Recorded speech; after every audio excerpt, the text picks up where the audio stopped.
Risk assets are lower right now and yields are moving higher. As I speak to you right now, the yields look like they've still got pressure to move even higher than they are right now. But right now, I'm looking at a 2-year yield at 444. That's up 8 basis points. A 5-year at 408.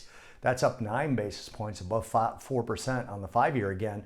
10-year 413, that's up 9 basis points. And the 30-year is 432, that's up 10 basis points. So up across the curve with the yield curve inversion going in the right direction, actually gaining 2 basis points. Stocks, if we start with the Russell, down 2.02%, the Dow down 1.09%, NASDAQ down 77 basis points, a little bit more than 0.75%.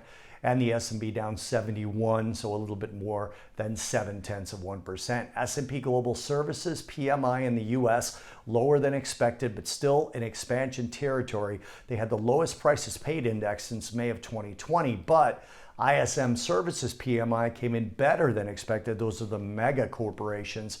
And its price index came at 64. That's higher than expected, higher than the last read. You look at some of the other assets, gold is lower by 1%, copper lower by 1.3%, silver lower by 1.6%, and crude oil lower by 0.75%. China is widening its stock trading curbs, more attempts to try and stem losses in China's equity markets, and investors are just trying to figure out if the pledges by Chinese policymakers to stabilize the markets are going to work. The MSCI index declined by 0.5%. Emerging markets are going down in sympathy with China.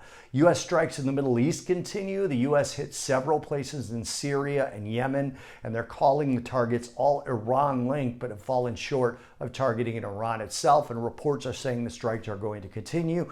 Anthony Blinken, Secretary of State, is there now. Now, looking ahead, Chicago Fed President Austin Goolsbee just spoke. Atlanta Fed President Raphael Bostic is speaking this afternoon. Tomorrow, Cleveland Fed President Loretta Mester, Minneapolis Fed President Neil Kashkari, Susan Collins, who is the Boston Fed President, and Philly Fed President Patrick Harker, all speaking. Earnings after the close today, 24 companies with market caps over $1 billion, including Vertex Pharmaceuticals, NXP Semiconductors, Simon Properties, and Palantir. Tomorrow before the open, we get Eli Lilly, Spotify, Spirit Airlines, and DuPont. It's about 28 more billion-dollar companies reporting tomorrow. Data tonight, nothing important tomorrow, EU retail sales.